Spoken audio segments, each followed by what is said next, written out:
around. 1 or 2 showers for North Wales, but elsewhere plenty of sunshine, the best of this towards the south, and with very light winds and strong sunshine, we'll see highs of 25, perhaps to 28 degrees Celsius.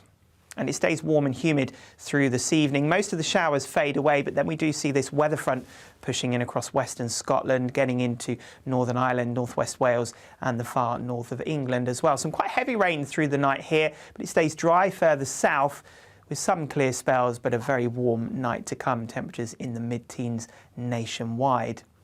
So with that warm and grey start for many through the morning, a bit of a disappointing start to the weekend across many northern and western areas. Best of any sunshine across southern areas, but the cloud will start to thicken here through the day as well, so skies turning a bit grey.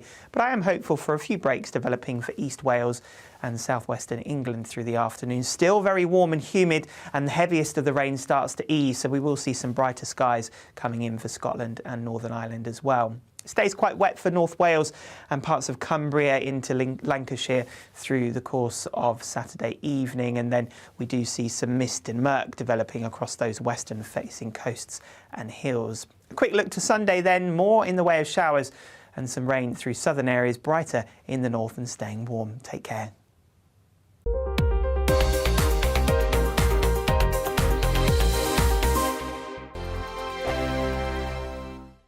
We are GB News. We're right across this great nation. On TV. On radio. On digital. Absolutely everywhere. We don't talk down to you. We embrace all voices with honest and civilised conversation. We are not part of the establishment. We're one of you. And we're only getting started. Join us on GB News, The People's Channel. Britain's news channel.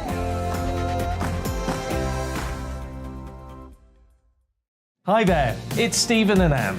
At breakfast from 6 a.m, you'll always be caught up with everything you need to know, the latest headlines, opinions and debates. We'll bring you the good news and the bad, but most of all, we're here for you. Remember, send in your views and let us know what you would like us to talk about. That's because we're your news channel. And every morning at 6 a.m, it's breakfast on GB News. My name's Tom Harwood, and join me 9:30 a.m. every weekday for The Briefing, your one-stop shop for everything you need to know about what's going on in politics today. I wonder if this is a deal that might need to be like the biscuits in this factory, twice baked. Is there not an opportunity here to win out against the extremes? Tom Harwood, GB News. What are you going to do about it? Things should have been done differently, and they certainly are being done differently. Don't miss it. The Briefing with me, Tom Harwood, 9:30 Monday to Friday on GB News.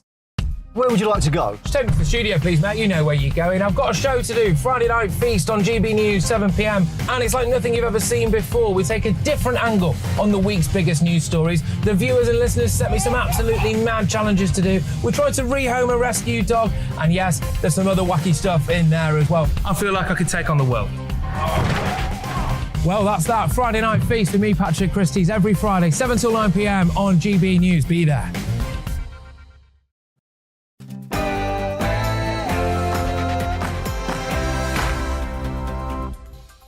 Hello and welcome to We Need to Talk About on GB News with me, Alex Phillips, where we get stuck into the day's big issues that need looking at in depth. Nothing is off the table and no one will be cancelled for saying what they think.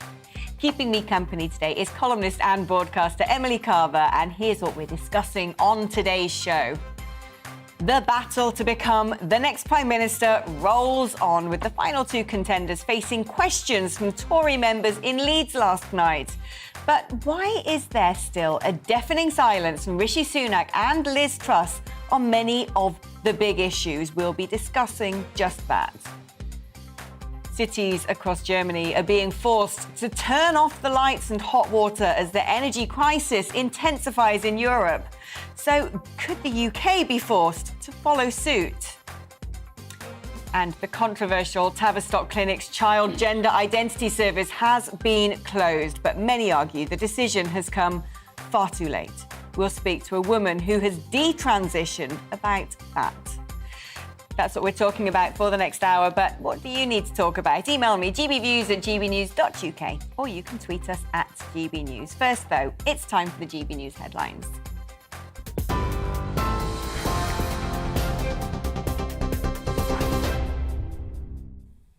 Good afternoon. It's 2:01. I'm Tamsin Roberts in the GB newsroom.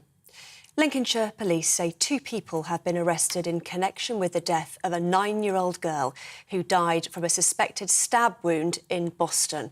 Well, our Home and Security editor Mark White is at the scene. And Mark, what more can you tell us about what happened there?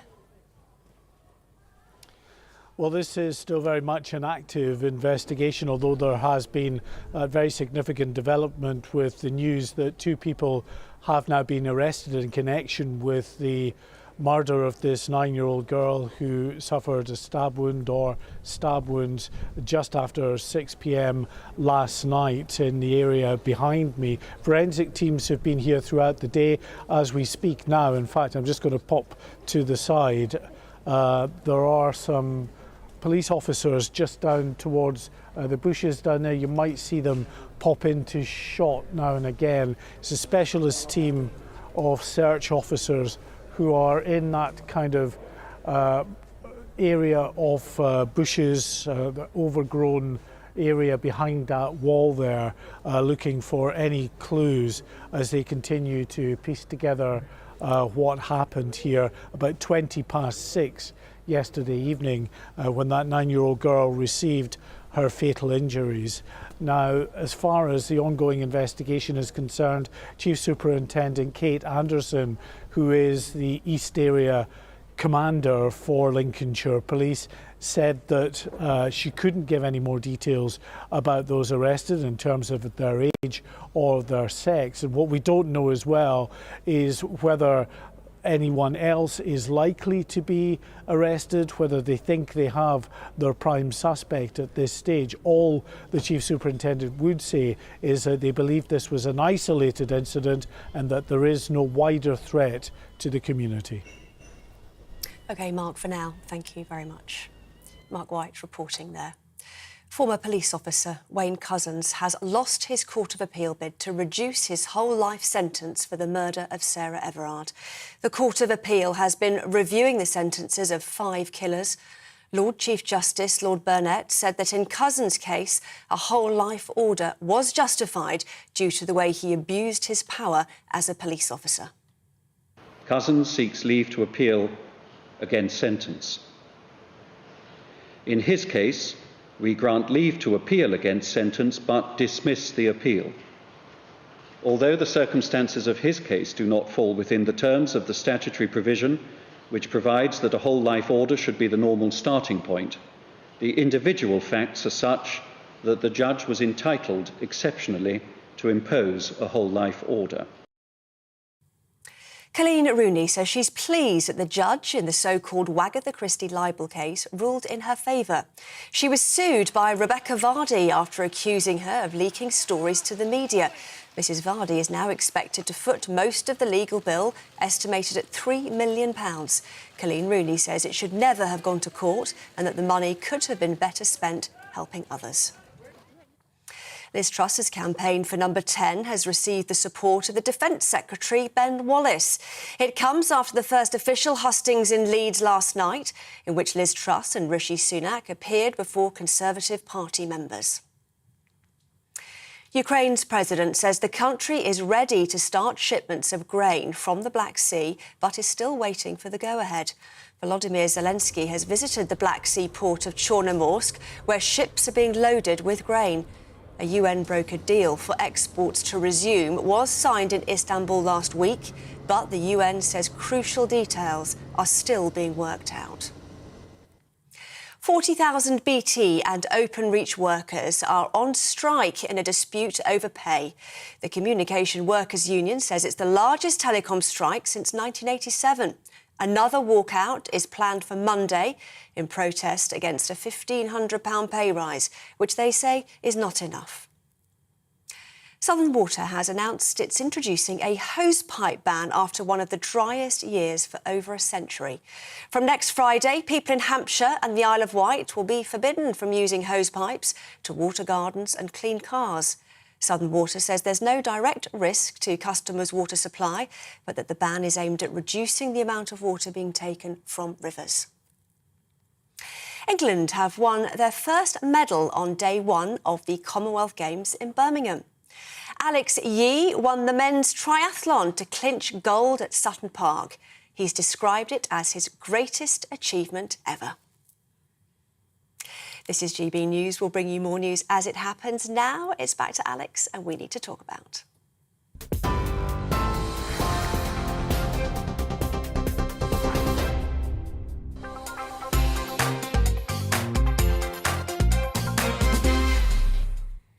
MIA.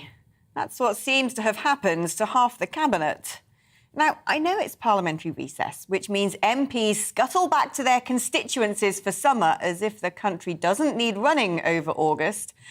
But for ministers, yanking the levers of power is surely a year-round job. But where are they? We're about to drown in bank-busting bills and Nadhim Zahawi's gone off radar. The big battle to get grain out of Ukraine, and Liz Truss is in Little Toryham having tea and nibbles with Mrs Miggins of the local branch. And the deafening silence of the two contenders to be our next Prime Minister on the big issues making headlines every day is frankly concerning. It suddenly feels as if everything is falling apart and there are no adults in the room. What would these would-be Prime Ministers do about the child grooming in Telford? Or kids on hormone blockers? For crying out loud, be present. Right now, as the country stumbles and falters like a drunk coming out of the pub, alarmingly, nobody is.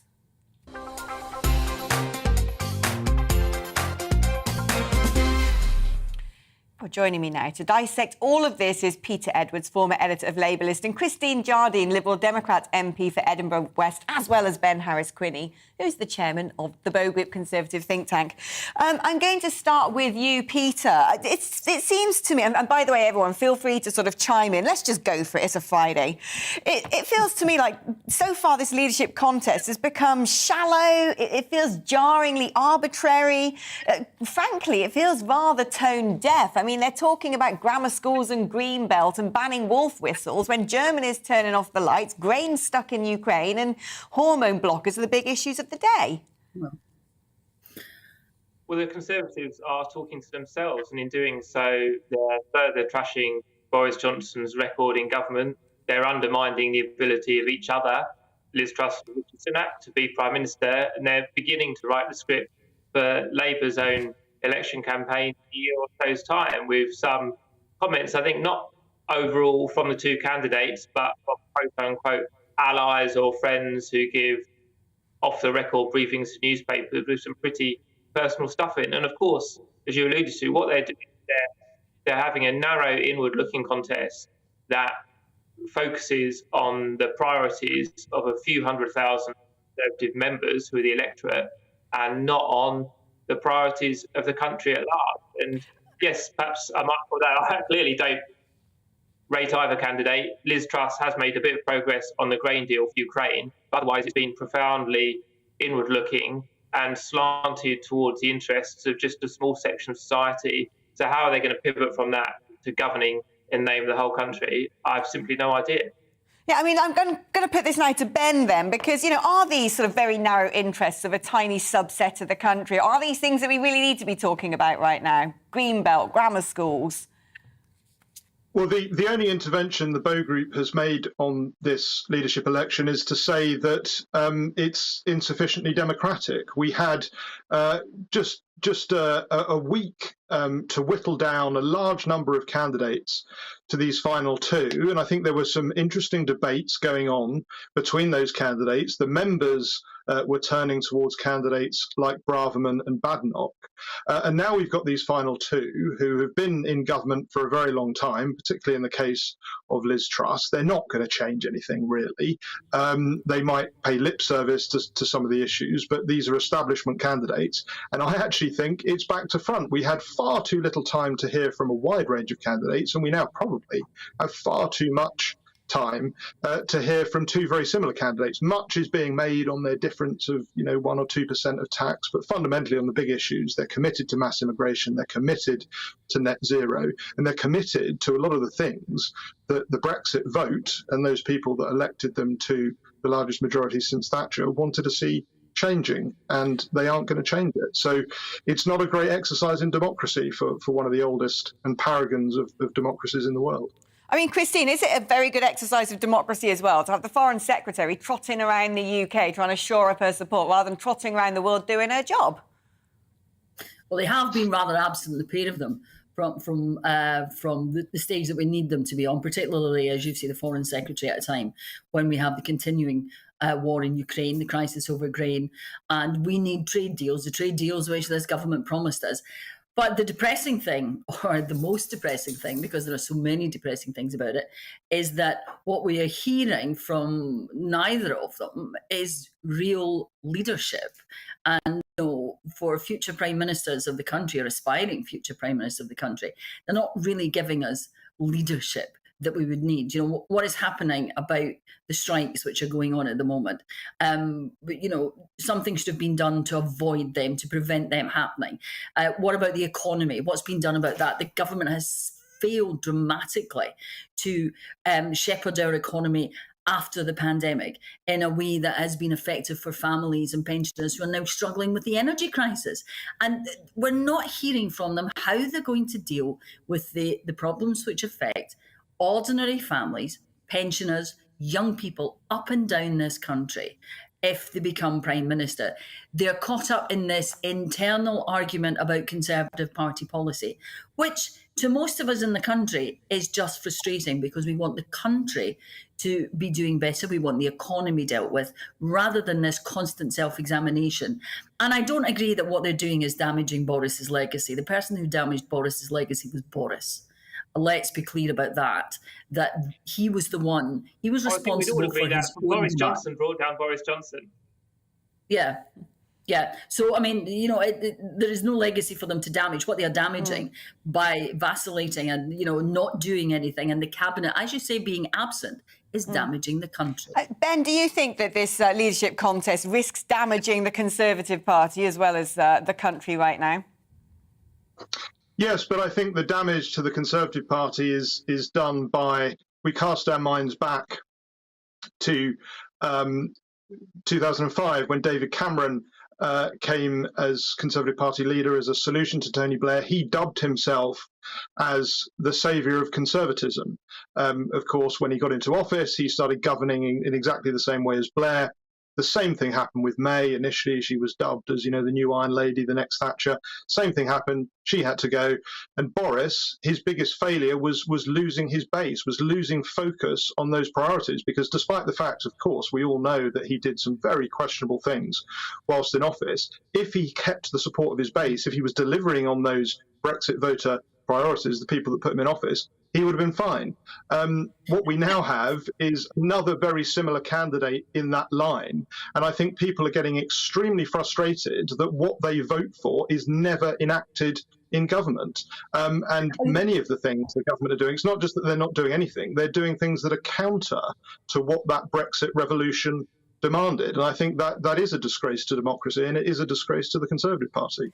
Well, what is a disgrace is that we've run out of time, I'm afraid. Ben, Christine, Peter, thank you ever so much for joining me and giving us your thoughts. I'd have had this drag on longer, but unfortunately the clock wasn't on our side. But thank you all for coming on to my programme today. Well, with me today in the studio is columnist and broadcaster Emily Carver. I mean, some pretty fierce points there, but do you feel a bit like right now, where's the government?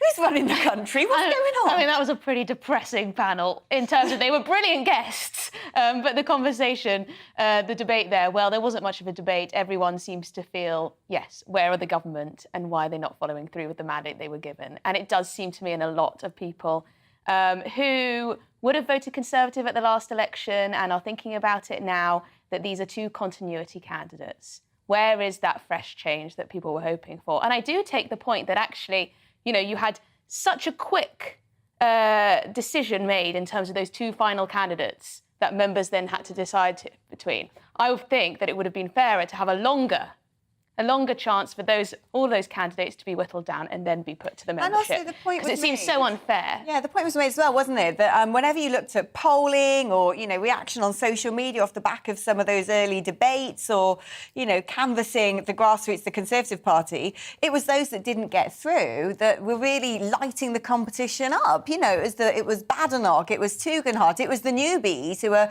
potentially voicing completely fresh ideologies and opinions that got squeezed out by the party. Exactly. I think Tory MPs should have looked at the polling of Conservative members and seen that actually the popularity and the movement and the direction of travel was that this Kemi Badenoch, Suella Braverman were very popular with the membership. And that's because, as you said, they came across as no-nonsense Conservatives who spoke their mind and actually thought that they could make some radical changes, because that's what people were fed up with Boris Johnson, was that he talked a good game but never actually got things done. And, Liz Truss, I'm sure she's got many positive points, so does Rishi Sunak. He does seem like a steady pair of hands. But I think at a time like this, where we are facing, so many crises at the same time, that we need to have a Prime Minister who's able to effect real change and make some bold and difficult decisions. But do you therefore find it quite concerning that, like you said, we're facing multiple crises on all fronts and they're pettifogging over sort of niche Conservative Party issues? Yes, I think it was quite revealing what Rishi Sunak had to say about housing, about green belt protections, because he presented it as if the green belt was under massive threat and that our countryside would be under threat from housing developments. The facts are that a lot of the so-called green belt is scrubland. It's not this beautiful scenery that we're going to see paved over. And if you're going to have, immigration rates and growth of population that are so high, you need to build houses for people to live in. And that may mean saying goodbye to some areas that were previously not built upon, but that's the reality.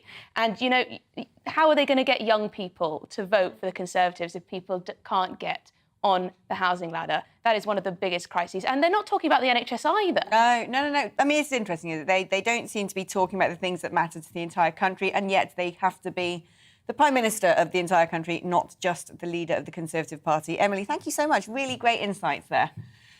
I also want to know your views. Email me, gbviews@gbnews.uk, or tweet us at gbnews. I was having a little drink with our wonderful Mercy Moroki last night, and she said, I think it's really weird that at this moment in time, you've got Liz Truss gallivanting around the country when we've got major crises when it comes to the world of geopolitics. Perhaps if you're a cabinet minister, you shouldn't be allowed to campaign in a leadership election. Interesting thoughts there. Do you agree with her? Let me know. You're with GB News on TV and radio. Coming up, Germany are switching off lights on historic buildings to try and save energy. I'm asking, will the UK have to start doing the same? We'll discuss that after this short break.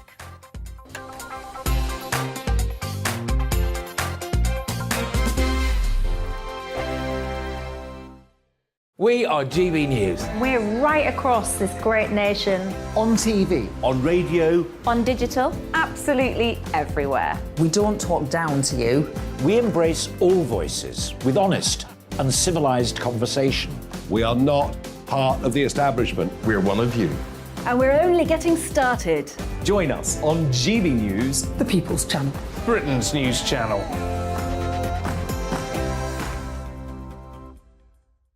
Hi there, it's Stephen and Anne. At breakfast from 6 a.m, you'll always be caught up with everything you need to know, the latest headlines, opinions and debates. We'll bring you the good news and the bad, but most of all, we're here for you. Remember, send in your views and let us know what you would like us to talk about. That's because we're your news channel. And every morning at 6 a.m, it's breakfast on GB News. My name's Tom Harwood, and join me 9:30 a.m. every weekday for The Briefing, your one-stop shop for everything you need to know about what's going on in politics today. I wonder if this is a deal that might need to be like the biscuits in this factory, twice baked. Is there not an opportunity here to win out against the extremes? Tom Harwood, GB News. What are you going to do about it? Things should have been done differently, and they certainly are being done differently. Don't miss it. The Briefing with me, Tom Harwood, 9:30 Monday to Friday on GB News. Where would you like to go? Just take me to the studio, please, mate. You know where you're going. I've got a show to do. Friday Night Feast on GB News, 7 p.m. And it's like nothing you've ever seen before. We take a different angle on the week's biggest news stories. The viewers and listeners set me some absolutely mad challenges to do. We tried to rehome a rescue dog. And yes, there's some other wacky stuff in there as well. I feel like I could take on the world. Well, that's that. Friday Night Feast with me, Patrick Christie's, every Friday, 7 till 9 p.m. on GB News. Be there.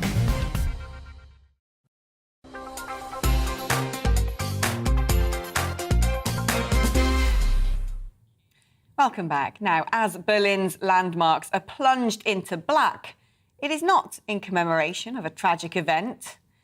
It is Europe's largest economy laid low by short-termist and indulgent policies that have had tragic consequences. Just ask the families of the 14,000 people killed in Ukraine.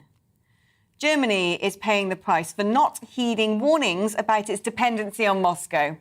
And today, the manufacturing machine of Europe is having to turn off light and hot water in big cities, a fate even most third world countries no longer have to face. The image is both striking and humbling. Europe back in the dark ages. But this is not an EU-only problem. As every nation needs fuel, the wholesale market is truly international, affecting us all. And there's a North Sea interconnector running 146 miles between Britain and Belgium, in which gas from the UK, often to Europe, flows. So would we cut off supplies to our neighbours if things get worse? Or would we also be forced to stabilise the market by sharing what we have and facing energy austerity ourselves? Big bilateral decisions need to be taken, because somebody must pay the price. The question is who? And the answer, of course, is you. Well, joining me now on the show is CEO of Energy UK, Angela Knight. Angela, do you foresee in the future that Britain is also going to have to follow the sort of route that Germany is taking to try and shore up as many reserves as they can before Christmas, lest there is no gas left when the winter comes? No, we're not in the same situation as Germany. That doesn't mean that we should be sitting comfortably, but what it does mean is that we have our direct access to the North Sea, of course, because we take, 50% of our gas out of the part of the North Sea, which is inside UK waters. We have those long-term agreements with Norway. And what's more, we've also built, and again have long-term agreements, to bring in LNG. That's natural gas in liquefied form, and you need special terminals in your harbours and so forth in order to unload that and gasify it. So in respect of the situation that we're in, compared with Germany, who was so dependent on gas from Germany, didn't have the other arrangements and didn't have or doesn't have anything like enough LNG, it brings you into a comparison where we're sitting in a more comfortable situation. In no way does that mean that it's perfect for anybody in Europe, or indeed in many other countries outside Europe as well, because the impact of the Russian-Ukrainian war and the way that Russia is using gas both as an economic weapon but also a psychological weapon, it's getting everybody upset right now, is something we can't row away from. We know that costs are going to be there. How we address the costs, who pays how much for what, are questions which need to be answered again in the autumn. But the energy security piece as it relates to gas, I think we are in an adequate, not a great position, but an adequate position. I mean, if things get much worse for Europe, if Gazprom, aka Putin, decide to turn that tap off once and for all in the very near future, tripping Germany up, I believe they have about 60% reserves when they need at least 80% going into winter. Would we, as a nation, look over the channel and think we should help them out and start pumping a bit more through the North Sea interconnector? Or would we say, sorry, you're on your own and switch off supplies? Because, of course, there is about 16% that sometimes comes the other direction when we're facing hard times. Yes. Over many years, these interconnectors have been built both across continental European countries, but also with the UK. And the UK has historically imported a percentage of electricity down the electricity connectors, particularly those with France. And I do think there's a question mark there, as many of the French reactors are down for either maintenance or with other problems. So we have to be careful in that respect. Right now, what we are doing, as I understand it, is assisting Germany with its gas because, as I said earlier, they don't have sufficient LNG terminals. So we're bringing into this country and filling up the line which goes across to Europe and into Germany's store. The more we can get that German storage up, the better, because that will help Germany, but it will also help the rest of Europe. But everybody is, of course, trying to buy in the same market, and that market is now currently short of gas. And if you were to, I mean, no one's got a crystal ball, no one can read Putin's mind. If you were to make a prediction of how bad things could get this winter, do you think that, where we're at now, looking at bills going up to, well, as much as £500 a month in January is a sensible estimation, or could things actually be worse? I don't think they're likely to be worse, no. But you are right to point out that Putin's going to play this for every last penny he possibly can. And that's why, actually, one of the things that I do keep saying, however awful and stupid it might sound, is if we can keep the temperature down of the debate here, at least that pulls the psychological rug out from underneath him. Because we can do things which will help ourselves. There's some technical stuff which I won't go into now, but will assist both with gas and particularly electricity on pricing. We can take further action for the purposes of protecting particularly those at the poorer end of society from finding themselves in an impossible situation for paying for their gas and electricity this winter. And we can also put both a short and a medium programme in place so everybody knows the steps that we, the UK, are taking, both to help our own energy security, both gas and electricity, and assist on pricing and assist our... Lost Angela. Shame that every time she comes on this programme, I always think Angela Knight is utterly brilliant and she should be our next Prime Minister. Who agrees? Let me know. gbviews@gbnews.uk. Well, still with me in the studio is columnist and broadcaster Emily Carver. I mean, it was... Hopefully that's not the blackout we all That was it, that's it. Lights have gone off in Maidenhead. Putin's pulled the plug on GB News. But, it's an interesting debate, not one that we're really having in the open here, of how bad things are in Europe and how, I always think we have to bail out their stupid currency. We're going to have to bail out their stupid energy decisions next, aren't we? Well, it was warned for a long time before the current crisis blew up that Europe and Germany in particular were far too reliant on Russia for gas. And that was something that Germany chose to ignore. And now we're suffering the results of that. And it's quite amazing that such drastic measures are having to be taken in Germany in order to save energy, to save gas. It's embarrassing. It's embarrassing. But I do worry that in this country, we're in a slightly better position, as was just explained. But the same thing could happen here. We haven't diversified our supply enough. We haven't exploited North Sea oil and gas enough. And we've had this moratorium on fracking that Kwasi Kwarteng is still sitting on. He's got a report that he's sitting on seismology, waiting for the next Prime Minister. And this refers back to our previous conversation about what's going on in government. Are they doing anything?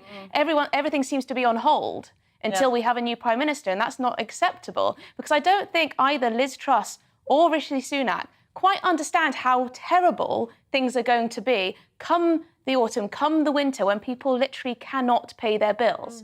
£4,000 some bills might be. How on earth is a household going to be able to pay that? £400, £500 a month? Yeah. That's insane. I mean, it's alarming, isn't it? Like you said, you don't think they seem to realise how bad it's going to be for people. These people are going to be running the country. I mean, dear Lord. Heaven forfend. But, when it comes to, if it gets to a situation, Angela Knight pointing out there that, the energy market is essentially a continental-wide one because whatever shortages are faced in one country pushes up the wholesale price in another. And to stabilise the market, maybe we will have to do our bit. If that becomes a headline in tomorrow's newspaper, that we're going to be turning off the lights on Big Ben at night and whatnot, and Buckingham Palace, and being asked to watch an hour less Netflix a day, would you think that that's reasonable? that we pay the price for? Well, we already are paying the price for Germany's errors, but that we go that extra mile? Well, I think we all, as you said, the way that the market functions is that we all rely on each other's supplies. I think the best thing we can do is try and diversify our supply so that we are helping other countries, but also ourselves, crucially, by helping to bring down that price. Because the price is so high because supply is short. What can we do? Try and boost supply. And yes, that might mean going cap in hand to some dodgy regimes out there, because unfortunately that is where a lot of the oil and gas comes from. But Germany's been doing that for decades. That's what we're going to have to do. And what we should have been doing is concentrating on security of supply, reliability of supply, and not always thinking about the future green agenda, because at the moment, security of supply has to be the most important thing. Shoulda, coulda, woulda, the three most famous words underlining the last 15 years of Conservative government. It's a shame that I feel the need to say that, but I'm sure it's going through your head as well. Let me know, gbviews@gbnews.uk. You're with GB News on TV and DAB radio. Coming up, the NHS is closing down the controversial Tavistock Gender Identity Clinic. We'll be asking why it's closing and what happens next. Now, it's time for a check on the news headlines.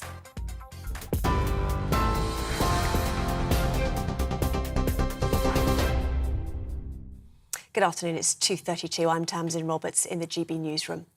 2 people have been arrested in connection with the death of a 9-year-old girl who died from a suspected stab wound in Lincolnshire. Police were called to the town of Boston at around 6:20 last night. The victim is yet to be named, but police say her parents have been informed and are being supported by specialist officers. Former police officer Wayne Couzens has lost his Court of Appeal bid to reduce his whole life sentence for the murder of Sarah Everard. His lawyers had argued that it was excessive, but the court ruled the sentencing judge was entitled to impose it because of the way Couzens had abused his power as a police officer. Colleen Rooney says she's pleased that the judge in the so-called Wagatha Christie libel case ruled in her favour. She was sued by Rebecca Vardy after accusing her of leaking stories to the media. Mrs Vardy is now expected to foot most of the legal bill, estimated at £3 million.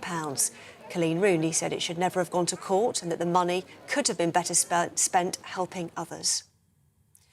Liz Truss's campaign for number 10 has received the support of the Defence Secretary Ben Wallace. It comes after the first official hustings in Leeds last night, in which Liz Truss and Rishi Sunak appeared before Conservative Party members. 40,000 BT and Openreach workers are on strike in a dispute over pay. The Communication Workers Union says it's the largest telecom strike since 1987. Another walkout is planned for Monday in protest against a £1,500 pay rise, which they say is not enough. England have won their first medal on day 1 of the Commonwealth Games in Birmingham. Alex Yee won the men's triathlon to clinch gold at Sutton Park. He's described it as his greatest achievement ever. TV, online and DAB+ radio, this is GB News. Back to We Need to Talk About It in just a moment.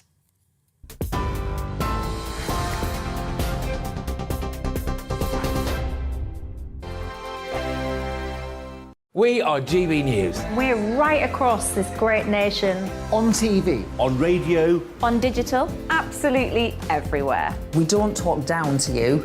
We embrace all voices with honest and civilised conversation. We are not part of the establishment. We're one of you. And we're only getting started. Join us on GB News, the People's Channel. Britain's news channel.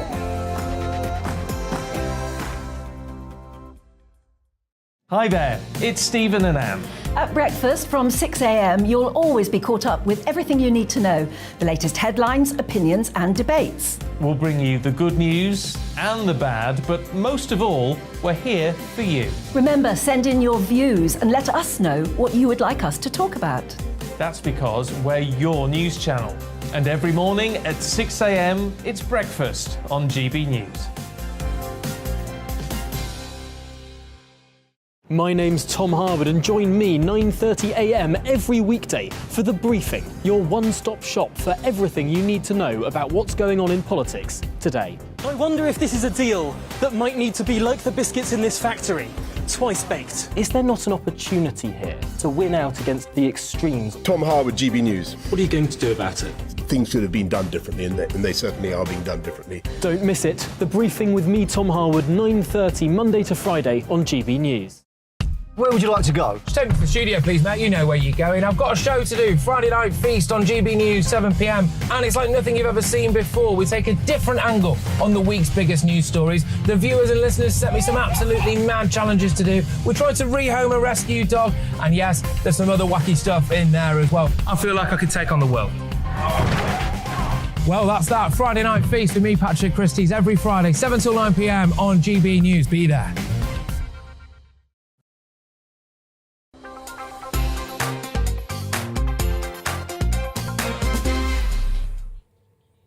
In 1901, it became illegal for children to drink alcohol. In 1929, the UK banned marriage for anybody under the age of 16. In 1933, we saw fit to outlaw child labour. In 1969, it was no longer legal to tattoo a minor. And this year, the government decided cosmetic procedures should not be carried out on anybody who was not an adult in the eyes of the law. So how on earth did it become possible for an NHS centre to give children hormones that would change their bodies irreversibly? Medical treatments based upon extremely dramatic decisions made by children on their growing bodies. How could it ever be right to encourage a child to have any life-changing medical procedure based upon dangerously dubious quackery on gender identity? For many, the decision to close the controversial Tavistock Clinic's Child Gender Identity Service has come far too late, with the sanctioned mutilation of often vulnerable children based on the fetishes and fancies of niche adult ideology, a horrific and unforgivably bleak moment in 21st century history. Well, joining me now to discuss the clinic's closure is Sinead Watson, who originally underwent medical transition between 2015 and 2019 before recently detransitioning. And we're also joined by Stella O'Malley, psychotherapist and founder of GenSpect, an alliance of professionals, parents, trans people, detransitioners who advocate for a better model of care. I'm going to start with you, Sinead. I mean, do you welcome this news that that clinic has been shut down? Oh, absolutely. I mean, my only problem with it was that it wasn't shut down earlier. We've actually known that these concerns stretch back many years. You can go back to 2005, and there were concerns being raised about the lack of safeguards there for children. So it simply couldn't have come soon enough. But the fact that it's finally happened is very welcome news. Can you sort of briefly summarise what you went through in all of this? Because you transitioned and down the line said, this was a mistake. Yeah, I mean, I didn't go through the Tavistock, but I did go through a gender clinic up here in Glasgow. And unfortunately, my story won't be news to anyone who's looked into the Tavistock. You know, the issue that I had was completely overlooked in favour of affirming the trans identity. You know, I was suffering from depression and from various issues, but the second that you put gender on the table, those were ignored, and I was just affirmed. I was a trans man, I was beautiful and brave and all the rest of it. And when you listen to, for example, the CQC report that was on the Tavistock, they would say the same thing, that many of these children had autism or internal phobia or histories of trauma or eating disorder. It was all ignored in favour of unquestioning affirmation. It's ridiculous. Yeah, I mean, Stella, it's alarming, isn't it, that instead of looking at a complex Venn diagram of other disorders that may be the backdrop to a child thinking that they're not in the right body, there were people sanctioned to go ahead and begin processes on children that are irreversible. Yeah, I think it's so awful that lots of people didn't believe really that it was happening, because they thought if that's happening, then we kind of can't trust lots of things in society. And they're right, it is awful. It feels like it's been a collective lobotomy from psychologists, doctors, clinicians who should have been looking after children, whose, first principle of first do no harm never went away. And yet a lot of people, and a lot of people that I work with in GenSpect, are like Sinead. They've been impacted in a very devastating way by gender ideology and by this idea that, like Dr. Hilary Katz mentioned, an overshadowing of diagnostics happened, where lots of other issues like autism and ASD and ADHD and mental trauma were dismissed in favour of, let's medically transition this child because she says or he says he wants it. And it feels it's too heavy a burden to put on children to be able to declare their medical pathway, when there should be experts who are really responsible because they've studied for many, many years to get into that role of responsibility, that they take the responsibility seriously and they meet their responsibilities by making sure that they don't damage vulnerable people. Sinead, coming back to you, how difficult has it been for you, and is it still, having transitioned and now detransitioned? I mean, what on earth is that like? I wish I could describe it in a short way, but that I don't think that would be possible. So to boil it down as simply as I can, you'll never get over it. It's something that you carry, and I will carry that for the rest of my life. You can get to a stage where you can learn to manage. So insofar as you can say, well, no, I'm not dead, I'm still here, I can still live my life. But the fact that, the Tavistock deals in children. I was an adult when I transitioned, and it's still so horribly impacted my life for until the day that I die. The physical changes, the psychological changes, if it can have this effect on grown adults, how could we conceive doing this to children? And Stella, finally, I mean, I want to talk about rapid onset dysphoria, which is something that people are talking about because the number of girls presenting to clinics has dramatically gone up. They used to make a very small proportion of young people thinking they were born in the wrong bodies, and now the vast majority. But the problem with this, I think it's denied by a lot of people who back the idea of giving children hormone blockers and interventions, is that it flies in the face of the idea that gender identity is somehow innate. Yeah, there's a huge kind of controversy over whether gender identity is within me. It's very like the Catholic soul. I'm a Catholic, where it's I was baptized one, where it's this kind of identity within you that's unfalsifiable, it's unprovable. Nobody can put their hand on it. Nobody can test whether you have it or not. But if somebody says they have it, they have it.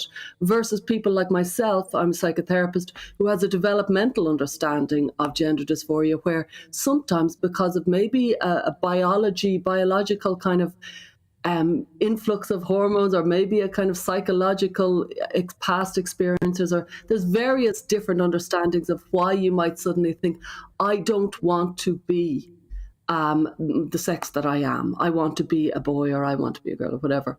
And so because of this controversy, that's fine. Doctors often disagree about lots of different things. What happened in this case was activists started leading the way, and activists have shaped the clinical model of the Tavistock, and it didn't go very well. And that spread out to lots of different other clinics all over the world. And, it has really impacted people in a devastating manner. And Sinead is very brave to kind of put herself forward and to speak and to talk about it. And, it feels very, very inappropriate that we need people like Sinead to speak up because the clinicians weren't doing their job, because they got caught up in an ideological mindset of a belief of something that's within you, rather than a general conventional understanding of there's lots of ways to express your distress. Some people express their distress with anorexia. Some people just express it with, OCD. There's lots of different ways, and we're never quite sure where these things come from. Nobody has the kind of secret to any sort of mental distress and say, this is why it's happening. However, what we do have is a lot of history, of training, of understanding that the holistic view of the individual is the most appropriate, that we go slowly, we go cautiously, we don't go fast, and we certainly don't give irreversible medical interventions to children when we can avoid it. Sinead Watson and Stella O'Malley, thank you so much for coming on the programme today and explaining with such lucidity the abhorrency of, frankly, what's been going on in that clinic. Well, I'm going to now put this to... we're going to put this to Emily in a minute, just finding out. Well, here we go. That's what I was looking for. The statement. In a statement, the Tavistock and Portsmouth NHS Foundation Trust has said this level of need cannot and should not be met by a single highly specialist national service. Really answering the question there, aren't you? It is crucial that gender-diverse children and young people can access care and support in a timely fashion within a joined-up system. We'll work closely with our partners and commissioners to ensure a smooth transition, mind the pun, to the new model of delivery. Over the last couple of years, our staff in GIDS have worked tirelessly and under intense scrutiny in a difficult climate. Well, not exactly taking much responsibility.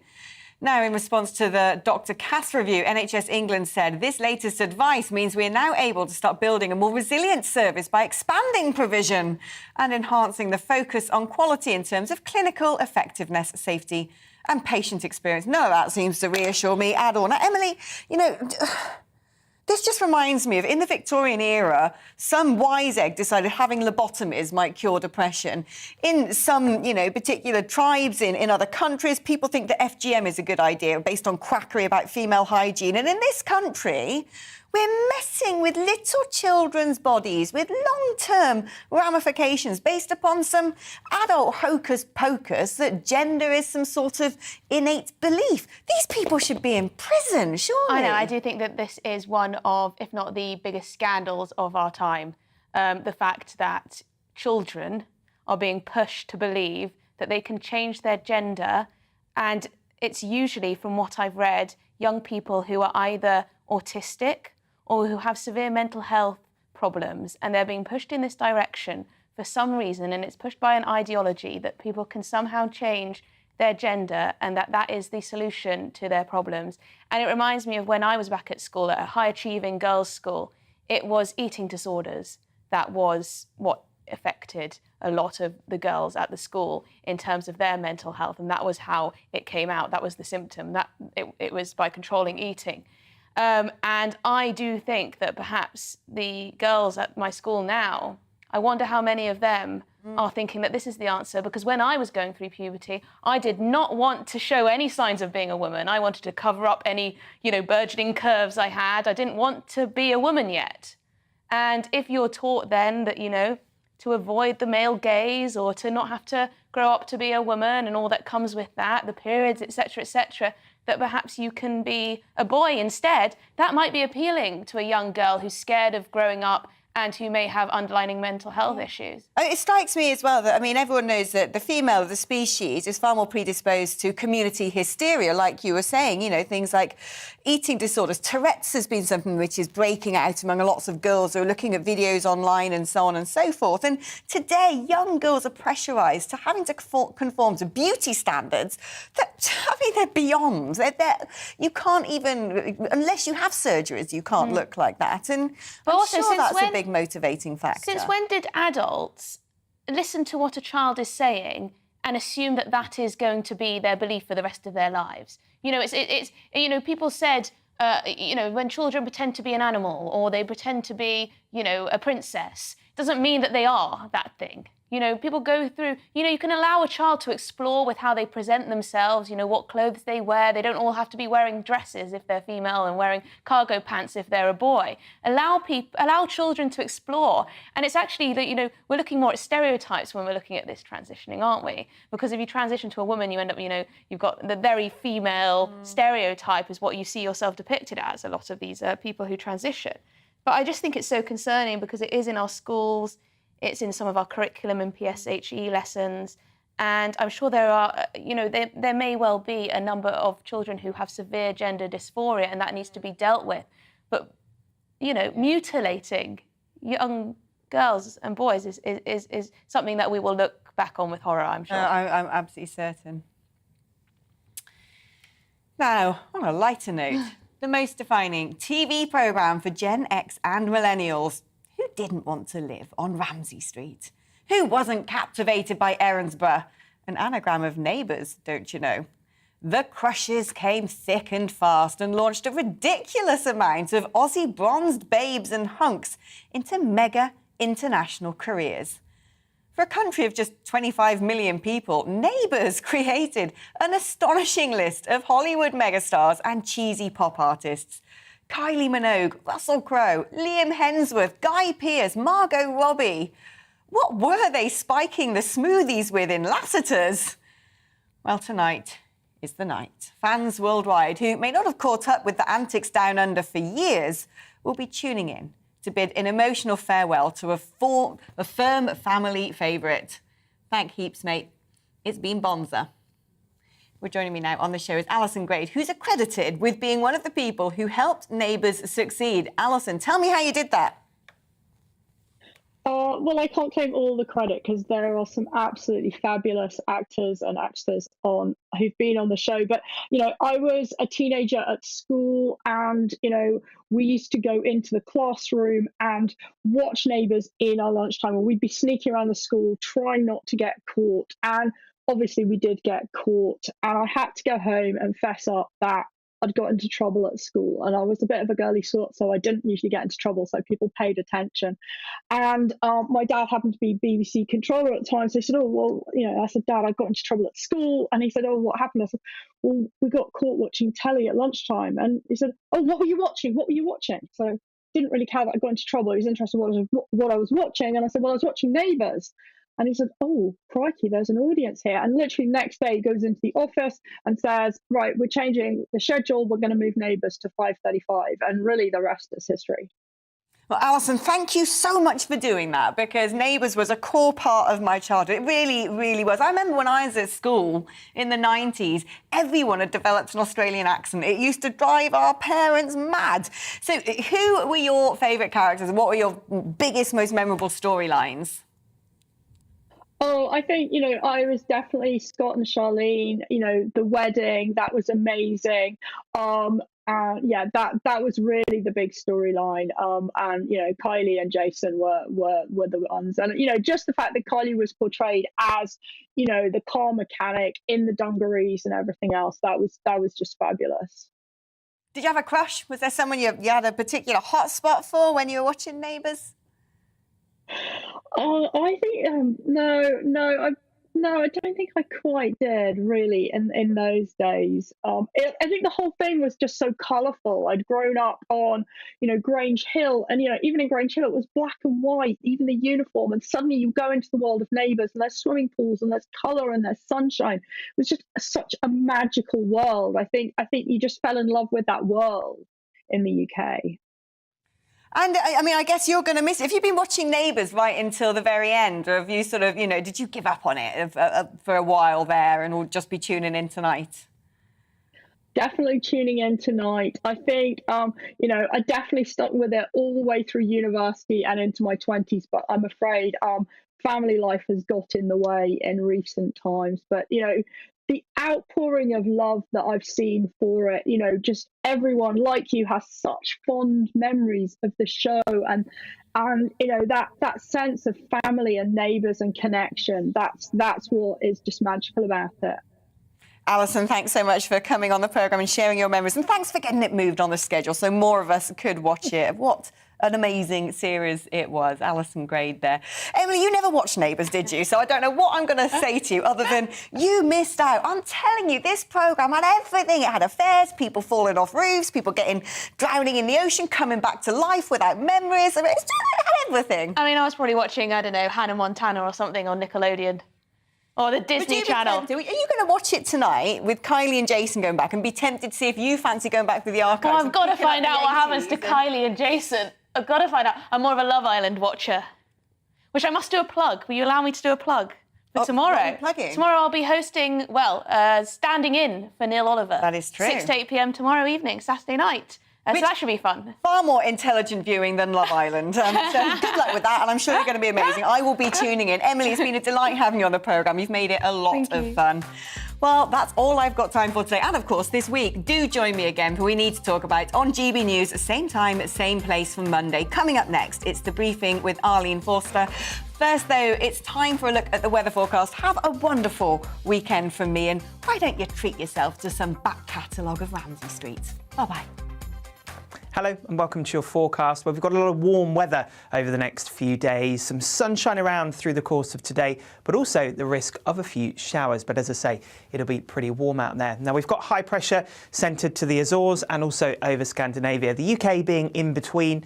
Not many isobars means those winds are light, and that adds to that warm and humid feel that we'll be seeing over the next couple of days. Now, through the rest of Friday morning into the early afternoon, we've got some heavier rain affecting northern parts of England, but this will tend to break up into showers and they'll stretch up across many northern parts of England and also eastern Scotland. 1 or 2 showers for North Wales, but elsewhere, plenty of sunshine, the best of this towards the south, and with very light winds and strong sunshine, we'll see highs of 25, perhaps to 28 degrees Celsius.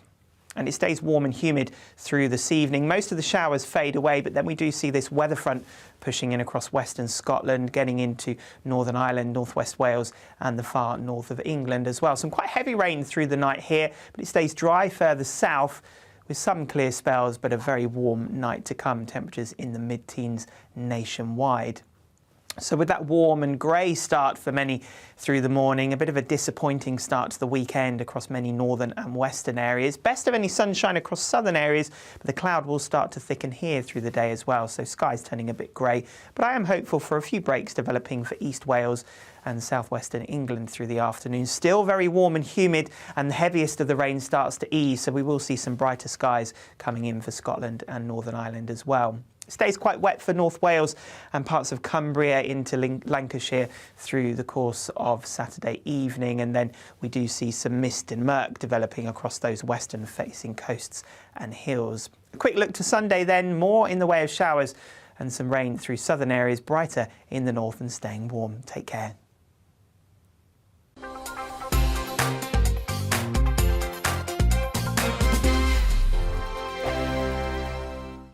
We are GB News. We're right across this great nation.